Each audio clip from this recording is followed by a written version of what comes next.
છોટાઉદેપુર જિલ્લાના બોડેલી પાસેના મોડાસા 3 રસ્તા પાસેથી એક મહિન્દ્રા નેક્સા ગાડીમાં લઈ જવાતો 1,96,950ના વિદેશી દારૂ સહિત કુલ 8,06,950ના મુદ્દામાલ સાથે 2 જણાની ધરપકડ જિલ્લા એલસીબીએ કરી.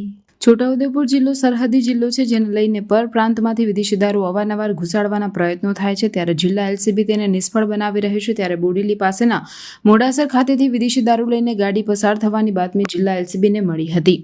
જિલ્લા એલસીબીએ બાતમી મળતા મોડાસર 3 રસ્તા પાસે વોચ ગોઠવી હતી. વોચ દરમિયાન બાતમી મુજબની મહિન્દ્રા મિક્સ ગાડી નંબર GJ06 AU 5969 આવતા તેને રોકીને તપાસ કરતા ગાડીમાંથી વિદેશી દારૂની બોટલ નંગ 1442, જેની કિંમત 1,96,950 મળી આવી હતી.